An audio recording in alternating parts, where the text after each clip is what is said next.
Thank you, Census Kabang. Hopefully I'm not going to lose my English here, since this is all the William lose their English, so I'll try to keep my English as close as possible. Thank you very much, ladies and gentlemen. Good afternoon. The introduction is already says a lot, but I will say it specifically. I am from Aweil. Aweil is in the southwest, northwest of South Sudan, close to Darfur, if you know where Darfur is. I am not sure exactly if that is how it is in the map, but that is how I could explain it. When I left my village, escaped from slavery, Aweil is close to the north. And when the war in 1983 broke out, villages along the borders were the victim, women and children. In my village, the problem we have there, if you are 7 years old, the people from the north will kidnap you and you'll be used as slaves in their villages. All the cows, you know, we are cattle keepers, we keep a lot of cows. All the cows are taken.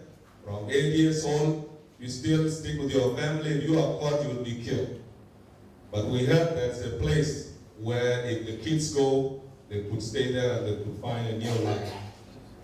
We decided to leave. We walked from my place, which is Aweil, South Sudan, 3 months to Ethiopia. Arriving in Ethiopia, stayed in a camp called Pioth refugee camp for almost a year. The late Dr. John Garang, who was the leader of the SPF of Sudanese Liberation Army at the time, chairperson of the Sudanese People Liberation Movement, came to visit the camp where there was 25,000 children at the camp. When John Garang came, he decided to have a meeting with us, so we met him. The first thing he told us, he gave us a name. He said, you are the Terab of New Sudan. The word Terab in Arabic means the seat of New Sudan. So we were supposed to be the seat of New Sudan. John Garang decided, and he told us, he promised us that we will open the schools here in Pioth for you. And I'm going to my army and I will see those who knows A, B, C, D, and you will start from there and I'll make sure you learn what you have and I'll protect you. Later, Dr. John Garang later on brought this man now called Pioth, was the first person to come and organize the boys. The boys who were sitting in group, the group from Bahr el Ghazal was sitting alone, the group from Upper Nile alone, the group from Equatoria alone, it was the greatest. But Pioth decided to mix all of us up, so we were mixed up. We could take 6 from this group, mix them with this one, and we become brothers. The only parent we have was ourselves. If you are sick, you talk to your friend. The school will open under tree, and we take it very serious that we are the seat of New Sudan. That was John Garang's message to us as children. He come, John Garang, and the current president now, Salva Kiir, come every 3 months to visit where we are and how we are doing. We face a lot of challenges. Of course, the refugees camp, age of all children, we were under 10 years old, some were about 11 years old. In 1990, the problem started again in Ethiopia. And this comes back again to the days that when we were walking to Ethiopia, we thought we'll never stop. Then we stop. Then again, there's another problem. Till 91, we were told to leave Ethiopia because Ethiopia also have the same war that was happening. So we were given 24 hours to get our things and get out of Ethiopia. Start the journey again. And we walk towards, come back again to Sudan, and we walk towards Kenya. Another 3.5 months walking. This is every day walk. You walk, you sleep, you get up. Of course, we lost a lot of friends. And during coming to Ethiopia, was the harder time for the boys. We lost quite a few friends of ours. First, the area was flooded. Then arriving to the border of South Sudan and Ethiopia, it was dry. So Red Cross have to bring water in water tanks and put them on a balloon. Stay there and we proceed to Kenya. We arrived in Kenya, Kakuma refugees camp in 1992. And in 92, we were still staying as a boys. So I was lucky to have an opportunity to work with the Lutheran World Federation as a social worker under a support program for the lost boys of the Sudan. They were called Red Army at the time. While working there, I had an opportunity to meet a gentleman from Geneva, and he was a sports information officer. He came to Kakuma, and I was organizing the basketball and football. Of course, I play basketball. I'm not as tall as you think, but I'm good at basketball as well as football. So when this gentleman came, I had an interview with him, and all the games that I organized, all the kids were playing without shoes. So as he was leaving, he asked me, what can I send you from Geneva? Of course, I didn't have shoes also. I told him shoes for basketball. So I got a pair of Nikes. For the first time in my life to wear something brand new, I actually opened it from the box. And I was the man at the time. When I had those shoes, every time I put them on, I get an attention from the girls and all the men also. The boys actually end up borrowing my shoes every time they have a date because they are already grown up. So my shoes become very popular, and as a matter of fact, I still have them now. I keep them somewhere because those shoes changed my life at that moment. While working with the Lutheran World Federation, I had an opportunity also to translate my English. I did not lose my English at that time, so I know yes and no, so I was asked to translate. While I was doing the translation, I had an opportunity to go to Canada. I flew to Canada in 1997. Arriving in Canada, of course, it's a lot of challenges. An innocent boy from a refugees camp, ending up at the big airport with nobody. I have the signpost looking for office of IOM. And it was in July. So arriving in Canada, people were wearing short, and they said because they think it was summer. But me arriving there, I was freezing because I was where I left was normally 47 degrees every day. So imagine that going to Canada. And I was lucky. They say, the person told me that where you are going, it's not cold at this time, but we'll take you to a place called Vancouver, which is in British Columbia. It's a lot warmer than the other side. But I didn't see that when I was arriving. Of course, as I arrived to Canada, I'm starting a new life. I am alone, kind of got with my parents. I thought of them every now and then. But actually, I come to the point that I forgot that there is existing parent until I went to Canada. Because when I was in Kakuma, it was all boys. So arriving in Canada, I went to school. I went to a school called Douglas College. Douglas College. Every single morning I go to school, a parent pull out with a car with their children, give them a hug, say, see you later, son or a daughter. And that kind of rings a bell on my head. I've been thinking, what happened to my family? Since we left in 1985, that's it. That's the end of conversation. So we don't know where they are. We have no idea what happened in South Sudan, especially after we went to Kakuma. That's it. I end up in Canada. And that, since I've seen the families dropping their children off, I begin to think, how do I find my family? So I start sending emails to UNHCR, United Nations High Commission for Refugees in Geneva. This man called Claude Marshall was in touch with me. And I wanted to find a way, is there any way I can send a message to South Sudan to look for my family?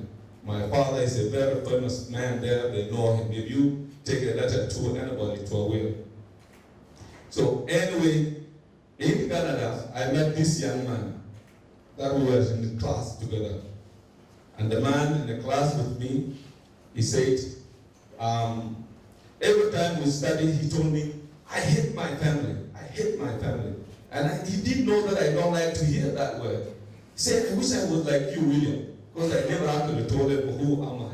I wish I was like you. So I think my time is going, but the story I will cut a little bit short. Anyway, as I met the boy, I told him my story, went back home, started hugging the mother, kissing the dad, and say, I love you all. So the dad fell his head and said, are you okay? I say, I'm fine. But the mom also, are you okay? I'm fine. Anyway, he told my story, and I was invited for a dinner, Thanksgiving dinner to this family. Believe me, that's the first time I saw that much food in my life. I thought to greet the people or just diving on the table. So that is about Canada. But as soon as the CPA piece was signed, I decided to come back. I sent an email, the man found an opportunity to send me to Khartoum, and they were able to trace my father down, so I came. As I was coming in 2005, I was taken to a village to see my father. My father was there. I met him and I was sitting. But my father didn't know that he had a son that is alive. So as he saw me, he was addressing me as a humanitarian worker. So he was telling me that he needs food for his village, he needs water, he needs school, he needs this. So at the end of his request, I asked him a question. Mr. Pioth, do you have children? He said yes. I had two boys and 2 girls. 2 girls are married now, they're here. But the 2 boys, one of them was killed, and the other one died on his way to Ethiopia. So I said, okay. I said, what's the name of the one that died on his way to Ethiopia? So his name is Kolong. I said, oh, okay. So I said, if you see Kolong, would you remember him? Of course there were people around. People were wondering, why am I asking this question? He said, yeah, I don't remember him, he's my son. So to myself, I was telling him, you lie, old man. So I told him later when I broke the news, I said, I'm your son. So he looked at me, everybody was shocked. The whole area was frozen, nobody wanted to talk. So the first question he asked me, he said, if you are my son, because I have the mark here that he knows. So I took off the shirt. He turned around and he looked up to the sky. He didn't want to see me. And I said, am I your son? He said, yes, you are my son. The party started, people were jumping up and down, but he didn't want to celebrate. He was looking up. Yeah, that is the gentleman who introduced me to him. And the old man is sitting down there with this bodyguard at the back. And that is me. You could see some of my bags down there. So as the celebration goes on, I asked him, why did you look up? Why could you look in my face? He said, I didn't want to cry. Because as the chief in his culture, he's not supposed to cry. He's not supposed to see people crying. So I spent 2 weeks with him, and I have to run back to Canada to resume my job. And so on my way to Canada, as I was flying, I was thinking of all these things asking me to do. As if I was a humanitarian worker, what could I do for this man who cared about his family? I arrived back in Canada, and 2 weeks after I came to Canada, he passed away. My father died. Actually, people came to me and they were saying that we are sorry, but I was happy. I was happy the fact that I get to hear the last word from him. I was happy that the fact that I get to see him and talk to him. I was happy to give him that face to die, happy that he had a son. Actually, he would think that he has a son who will take over his chief. I will be the chief, but they didn't know that being the chief in that village is too small for me. So I was thinking big. I was thinking of being the paramount chief of the entire South Sudan. If that one I would take. But he died knowing that there's a son who will take over his shoes. So I decided to come back. So we did fundraising, we raised enough fund to start with the borehole. So we installed, when I came back for the funeral, I installed the first borehole. And the borehole was very simple. I went back, thank you. I went back again and did fundraising, and we built a clinic. It was sponsored by one of of the charitable organization in Canada who had donated enough money, and they sponsored it for 1 year to run. And again, I came back. That was still a lot of challenges, too expensive, but it's not open. So I thought of business opportunity and how can I empower people in the village to actually get something to do, because for young people, for ladies, what do I do for them? So one day I was going on the internet and I found that there's something called biosand water filter in Calgary, Alberta. So I went and took the course. And I found that the course was very useful, it was very good, and this is something we actually wanted to use. That's the filter, as you can see it. I started bringing it. And I came back and I trained people. I trained people how to use a filter. I trained people how to make a filter. And I trained ladies how to maintain the filters. So, and I trained them as a business. There was 3-4 reasons why I want a filter in South Sudan. Number one, it created job opportunity to young people, to men and young people. And number two, it provided clean water for groups that were drinking from the surface water, villages that are not close to the borehole or to the hand pump. And number four, it teaches people, and it will teach people how to hygiene and sanitation. So that's the whole idea. One person bought a biosand filter, 200, and has to buy 200 filters. It was a lot of money, but I didn't want to give the filter for free. So we create what we call brick for filter, because I wanted to build a school. And the bricks, you could see, one filter, you exchange it to 600 bricks. And these are local made bricks. They make them in the villages, so they can afford bricks if they don't have money. So I did that, and we were able to make enough bricks to build a primary school of 8 classrooms and 1 teacher's office from that brick for filter. And as you can see, that's the school, and this was the celebration. And I think that is the after. They were under tree. Now they are no longer under tree, and it comes from that small technology of biosand water filter. So this is after and before. I have a small message for young people, especially the youth in South Sudan. My message to you, never give up. If you look back at our lives, not only me, but all the boys who had gone, a lot of us have came back, and we never lose our dream. We never lose our focus. Not only to work in the government, but come up with any idea, go to school. It doesn't matter whether you are under tree or where, go to school, you'll be better than anyone. South Sudan, way. South Sudan, way.